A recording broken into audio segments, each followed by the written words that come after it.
क्या आप अपने बच्चे के सुनहरे भविष्य की तलाश में हैं? तो आइए एमएस पब्लिक स्कूल पियरिया धर्मशाला कोयलसा आजमगढ़ में, जहां शिक्षा के साथ साथ बच्चों का सर्वांगीण विकास होता है। अनुभवी शिक्षकों द्वारा आधुनिक शिक्षा प्रणाली, स्मार्ट क्लास, अनुशासन और संस्कारों का बेहतरीन संगम। नर्सरी से लेकर उच्च कक्षाओं तक एडमिशन शुरू। आपके बच्चे के उज्जवल भविष्य की मजबूत नींव। एमएस पब्लिक स्कूल, पता पियरिया धर्मशाला कोयलसा आजमगढ़। स्क्रीन पर दिख रहे नंबरों पर आज ही संपर्क करें और अपने बच्चे का भविष्य सुरक्षित करें।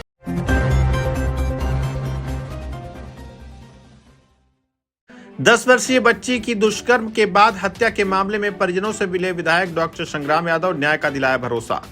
आजमगढ़ जिले के कप्तानगंज थाना क्षेत्र के टहर किशुनदेवपुर निवासी रिंटू शर्मा की 10 वर्षीय बेटी की गोरखपुर जिले में दुष्कर्म के बाद हत्या के मामले ने अब तूल पकड़ लिया है। जहां एक तरफ भारतीय जनता पार्टी और सुभाषपा के नेताओं ने परिवार से मुलाकात कर न्याय का भरोसा दिलाया था, तो वहीं अब दूसरी तरफ अतरौलिया क्षेत्र के विधायक डॉक्टर संग्राम यादव ने सोमवार को पीड़ित परिवार से मुलाकात की। उन्होंने परिजनों को हर संभव आर्थिक मदद दिलाने और न्याय की लड़ाई में साथ खड़े रहने का आश्वासन भी दिया। विधायक डॉक्टर संग्राम यादव ने कहा कि मैं परिजनों से मिलने पहले ही आ जाता, लेकिन विधानसभा सत्र चलने की वजह से आने में विलंब हुआ। अपनी पार्टी की ओर से परिवार को अधिक से अधिक आर्थिक मदद दिलाने का प्रयास करूंगा। न्याय की लड़ाई में जहां भी मेरी जरूरत पड़ेगी, मैं परिजनों के साथ खड़ा मिलूंगा। उन्होंने कहा कि मासूम बच्ची के साथ जिस तरह की घटना हुई है वह बेहद ही गंभीर और मानवता को शर्मसार करने वाली घटना है। जब रक्षक ही भक्षक बन जाए तो आम लोगों की सुरक्षा पर सवाल खड़े होना स्वाभाविक है। उन्होंने कहा कि सरकार से मामले में आरोपी पुलिसकर्मियों के खिलाफ कठोर कार्रवाई की मांग भी करूंगा। विधायक ने कहा कि मुख्यमंत्री को ऐसे जघन्य अपराधों में दोषियों के खिलाफ कड़ी कार्रवाई करनी चाहिए, ताकि भविष्य में इस तरह की घटनाओं की पुनरावृत्ति न हो सके। उन्होंने प्रदेश सरकार पर जमकर निशाना साधा। उन्होंने कहा कि कानून व्यवस्था के मोर्चे पर सरकार पूरी तरह से फेल है। इस दौरान नाई समाज के जिलाध्यक्ष हनुमान शर्मा ने भी पीड़ित परिवार को न्याय दिलाने की मांग की। उन्होंने सरकार से परिजनों को 2 करोड़ रुपए आर्थिक मुआवजा और दोषियों को कठोरतम सजा दिलाने की मांग की। उन्होंने कहा कि 16 अगस्त तक न्याय की ठोस कार्रवाई नहीं हुई तो पार्टी कार्यकर्ता आंदोलन करने को मजबूर होंगे। हनुमान शर्मा ने कहा कि गोरखपुर में मासूम बच्चे के साथ हुई यह घटना कतई स्वीकार करने योग्य नहीं है। उन्होंने सरकार से मामले में शीघ्र और निष्पक्ष कार्रवाई सुनिश्चित करने की मांग की। इस मौके पर पूर्व ब्लॉक प्रमुख महेंद्र यादव, परमन यादव, श्यामदर चौबे, हर हर महादेव, बालदीन, श्यामलाल यादव, गंगाधर, फूलू यादव, लालमन यादव, मनदीप चौबे, सुनील सिंह, पंकज सिंह सहित बड़ी संख्या में कार्यकर्ता और ग्रामीण मौजूद रहे। हत्या नहीं, घिनौना कृत्य हुआ। जब मेडिकल रिपोर्ट आई,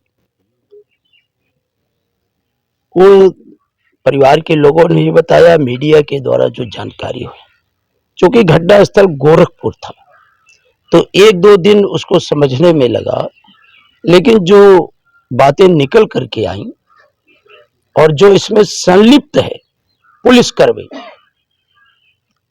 उसने बहुत घिनौना कृत्य किया और ऐसे सुनसान इलाके में ले जाकर के बेटी की निर्मम हत्या किया। और उसने अपना जुर्म कबूल भी किया, जुर्म भी कबूल किया। लेकिन हमारी जो शिकायत है सरकार से, आज तो हम पीड़ित परिवार से मिलने आए थे, अभी वो लोग अस्पताल में हैं। 2-3 दिन के अंदर आप सबने, परिवार के लोगों ने सूचना दी है कि वो आएंगे, तो जब वो आएंगे तब भी मैं मिलने आऊंगा। चूंकि विधानसभा का सत्र था, मुझे नाई समाज के संगठन के लोगों ने सूचना दी थी कि विधायक जी, ये अपने क्षेत्र के टहर वाजिदपुर की घटना है और चूंकि घटना गोरखपुर में घटी है, आप मुख्यमंत्री के सामने इस घटना को उठाएंगे।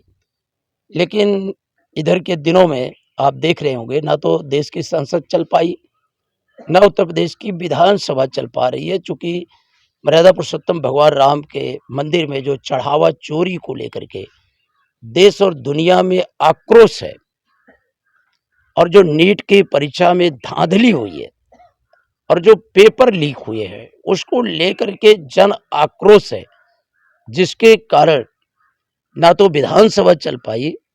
विधानसभा ने अपनी 4 दिन की कार्य योजना प्रस्तुत किया था, लेकिन 3 दिन के ही अंदर मुख्यमंत्री जी बिना बोले चले गए, इसलिए प्रश्न नहीं उठ पाया।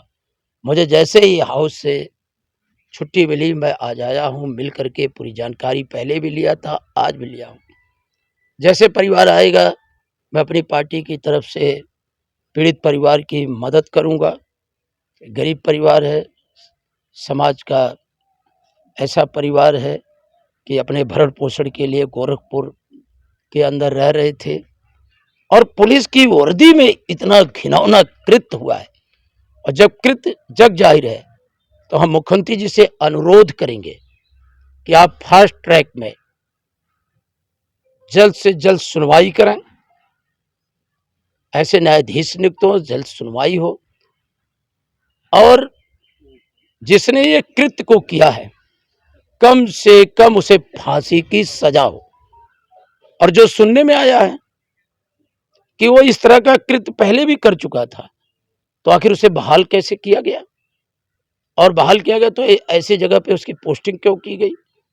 एक तो हमारी मांग है या नाई समाज की जो भी मांग होगी हम उनकी मांग के साथ हैं, लेकिन जो फास्ट ट्रैक में सुनवाई करके उनके खिलाफ सख्त से सख्त जितनी धाराएं हैं, अभी आज ही अखबारों के द्वारा संज्ञान आया है कि कुछ जगह ऐसे दरिंदों को इनकाउंटर में ढेर भी किया गया। तो ऐसे लोगों की सजा ऐसी ही होनी चाहिए। एक तो ऐसी सजा हो जो नजीर बने और दूसरे परिवार गरीब है उसकी सरकार बड़ी से बड़ी धनराशि देके मदद करने का काम करे। ये हमारी मांग है और जो भी परिवार चाहेगा हम परिवार के इस दुख की घड़ी में समाजवादी पार्टी और हम सब मिल करके साथ खड़े हैं। जैसे वो वहां से लौट करके आएंगे गोरखपुर, अभी हॉस्पिटलाइज्ड हैं, तो उनसे मिलेंगे और जिस तरह की भी वो मदद चाहेंगे हमारी पार्टी और हम सब मिल करके करने को तैयार हैं।